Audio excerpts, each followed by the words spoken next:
there's a treaty that they're trying to ram through about trade that we're going to touch on. Yep.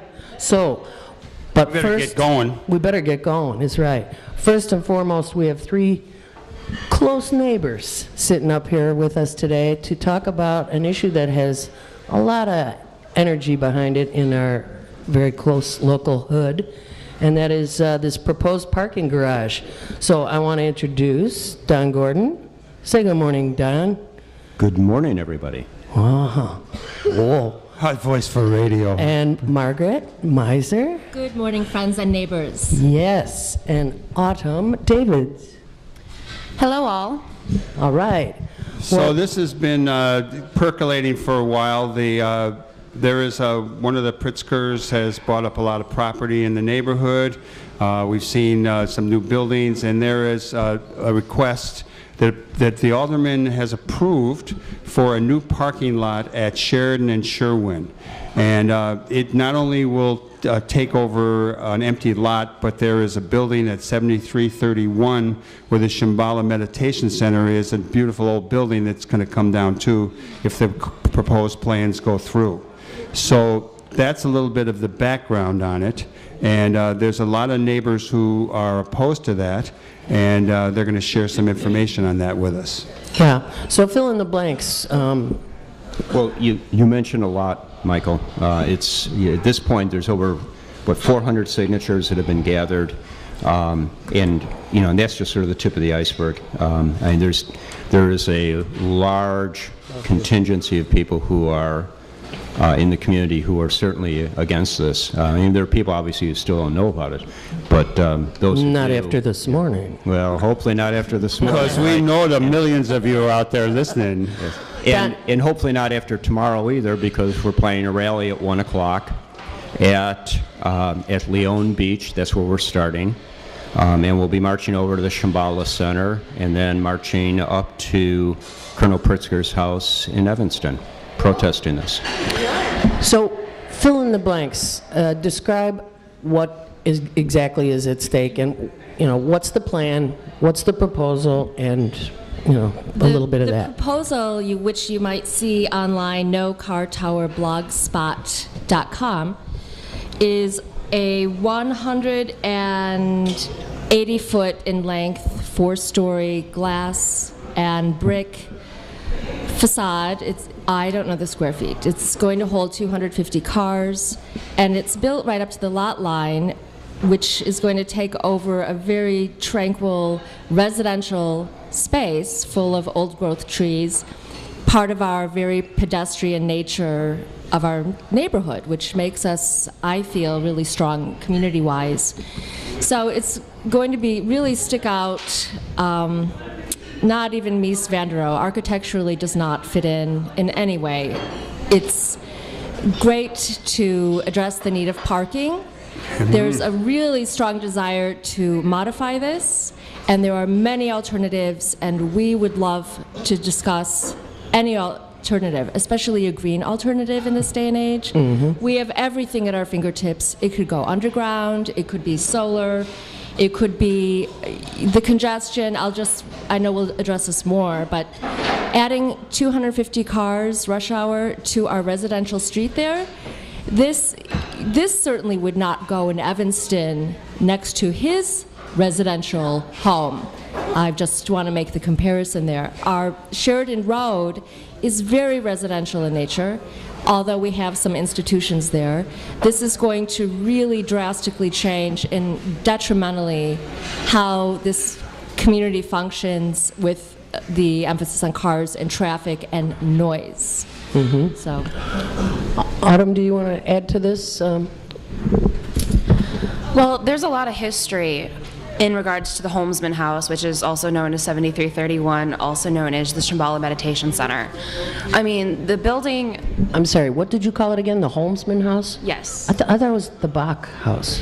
No, it's actually... There's no record showing if it was a Bach house at this time. We're hoping records will come up, but the original owner of 7331 North Sheridan Road was a Mr. Holmesman, who was a really huge asset to our community. He founded a home for Jewish orphans that is currently located out of Lawndale, I believe. And on top of that, he was instrumental in founding Mission Christian Elim, which is a church that is now still located on Morse Avenue. So he's massively been an asset to our community long after he built his home in the early 1900s. So I'm the secretary of the local Chamber of Commerce, and I led the movement for the Chamber to try to historically landmark 7331 North Sheridan Road. And we were only turned down because of the destruction 20 years ago of a porch and because of blocking in 2 windows. It is still historically active. Those landmark people are real picky that way. You're telling me. All right, Donaldo, whisper into the old mic. Go ahead. Just to clarify, I know you mentioned the Bach House. Bach House was Frank Lloyd Wright House, and maybe it's a good segue into stating what this is not. And I think there's 3 important points here regarding this garage and what it's not. The first thing is it's not a solution, parking solution to the Frank Lloyd Wright House, which is one of the things he's been floating.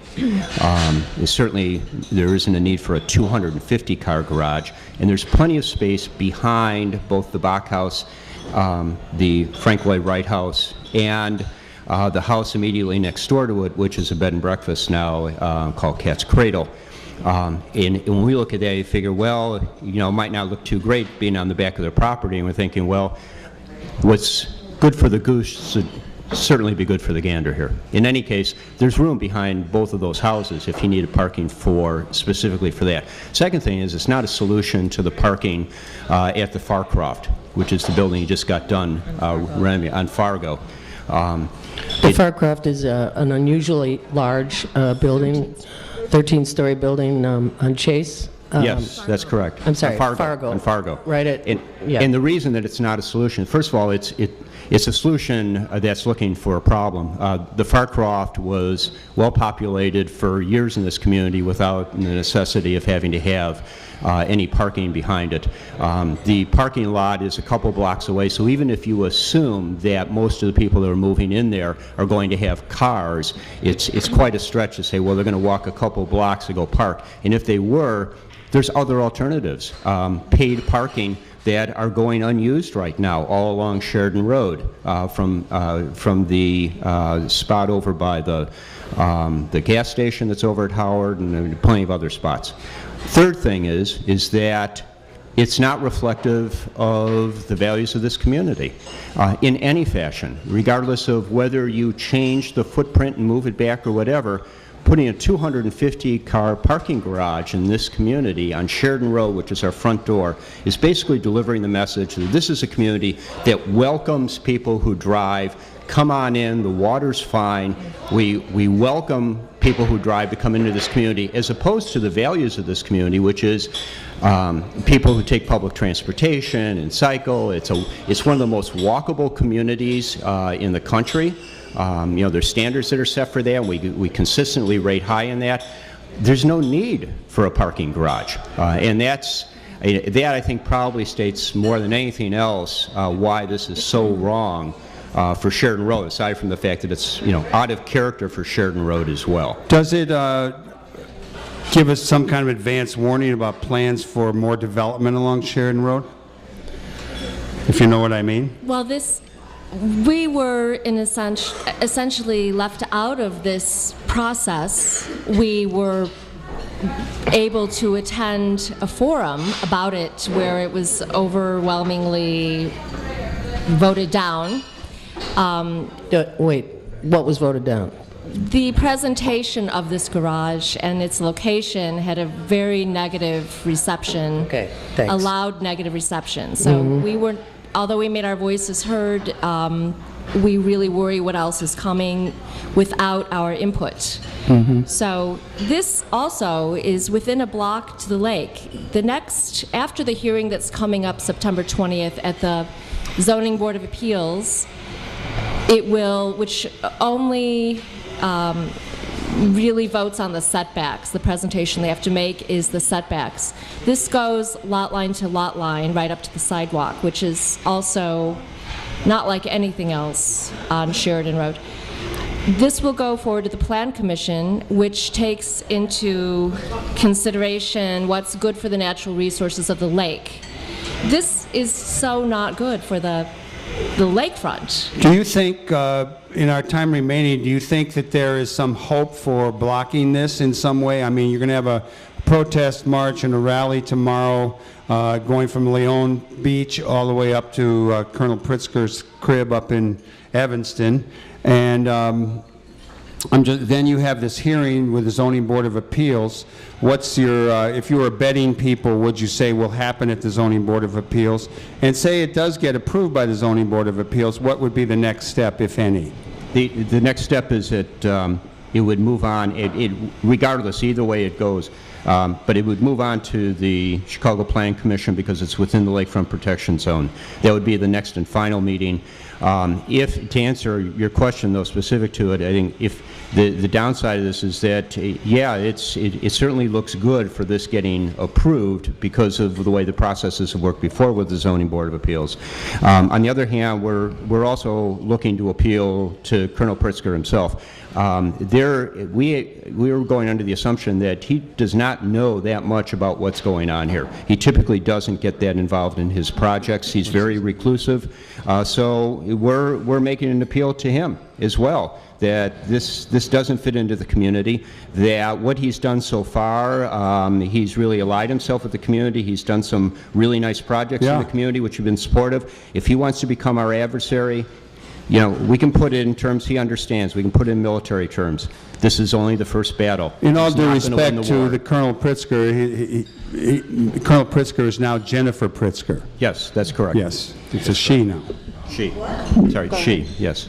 I would like to point out that, I'm going to correct your number here, Don, there was over 600 signatures of people in the community that were 100% against this parking structure. And I'm not just referring to, you know, concerned citizens like ourselves up on the stage. I'm talking about business owners. I'm talking about community activists. I'm talking about even some political representation. This is not something that's supported by the community, and anyone who says it is wrong. Let me ask, was there any change made to the original proposal? Because I remember hearing that it come up and everyone talked about it was too tall, make it shorter. And then I assumed that it had gone down into the ground deeper and people were going for it a little bit. There was a lot of extreme issues, primarily to do with the senior Levy house next door. I actually work for Council for the Jewish Elderly, so I'm aware of their concerns. They had to agree to put in a buzzer to alert people when the cars are coming out of the garage. They, on top of that, put more lighting in, which is going to become, you know, a negative asset to the people who are in the area. Not to mention bright they lights did in a big city in a small neighborhood. exactly. They made a lot of changes to try to appease the community, but I personally am not appeased. Well, the march starts. We're going to run out of time, so you just want to say one more thing? Yeah, go ahead. Having grown up in the suburbs, I so happily live here with our community ways, our use of public trans, cycling, walking, and I'm very opposed to this car culture, and I think we can modify it. I want to see something positive happen. We could build it underground, we could do a two-story, cut the size in half, the scope and the architecture, the scale can be changed in a good way. Are you hoping, Don, that, you said that you're hoping that Pritzker might work with you. Do you think that going to her house will help that or not? Well, we're not, I mean, I know what you're saying. You know, as a student of Saul Alinsky. Yeah, right. You know, we usually do that last. Yeah, right. I think you look at it both ways, but I think from our perspective, it makes the statement that, hey, you know, there is opposition here. You need to know that there's opposition, and we're bringing it to him. So, or her. You know, it may or may not work, but we're bringing it to him. I mean, so this is the Farcroft, the recently renovated Farcroft, is a Pritzker project as well, right? Yes, it is. Yeah, So right. it's like, my concern is when, you know, as Velvet glove, iron glove. a long time resident. What did you just say? Velvet glove, iron glove. Okay. All right, never. Hannah knows. Anyway, there's kind of a fear when someone with a lot of resources comes into a community like ours and sort of because of having a lot of resources can do what they please. Yeah. Now, I agree that I like most of what we've seen, except for the fact that she emptied out all the artists' studios on the other side of the tracks. And they're still mostly empty, and I don't understand why that would happen. If you have a lot of money, does that mean you're not able to still keep artist rents in your building? Just a question. That's I'd for throw out another there. show, Kate. Yeah, I'm sorry. I went far afield. All right, so look, we tomorrow at 1 o'clock, you're encouraging people to come by to the rally at Leon Beach, which would be at Tui and Sheridan Road. And there'll be a little rally, some information, and then you all going to take a little tour and a little march. Yeah. Thank Field you. trip. And wait, I just want to get the September 20th Zoning Board of Appeals. 2 Please. p.m. call. 2 p.m. call, and where is that? It's in City Hall, City Council Chambers, second floor, 121 North LaSalle Street. How many people can fit in there? Lots. As many as want to testify. We just don't want to be redundant. We may testify. Yeah. Well, I wish you the best. All right. Thank And you. thank you You for are your listening to the thank you Live for from the your Heartland activism. show. We're here every Saturday morning from 9 to 10 on WLUW 88.7, Chicago Sound Alliance. You can listen to or actually view earlier editions, not only on CNN, but at youtube.com/Heartland Media. And we are going to take a short musical break, and we'll be right back with some more of the Live from the Heartland show. Dave.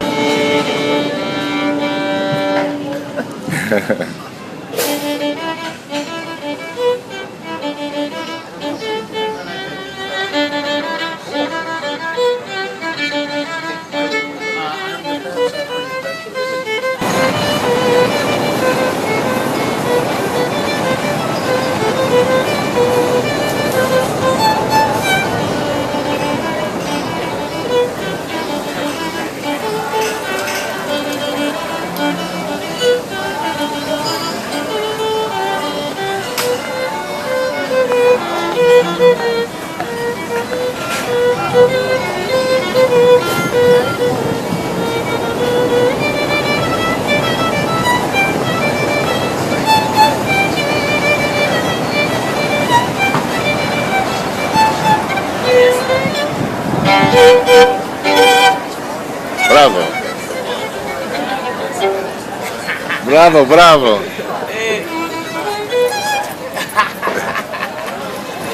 ¿Otra o no? Otra. ¿Otra?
Gracias, gracias.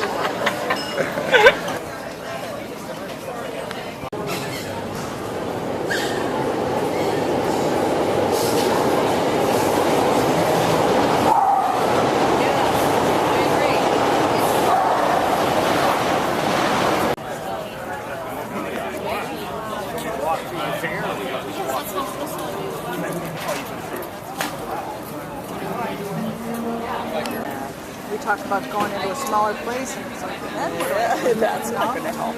Yeah. Yeah. Oh gosh. Well, enjoy. Maybe I'll see you back here. Yeah.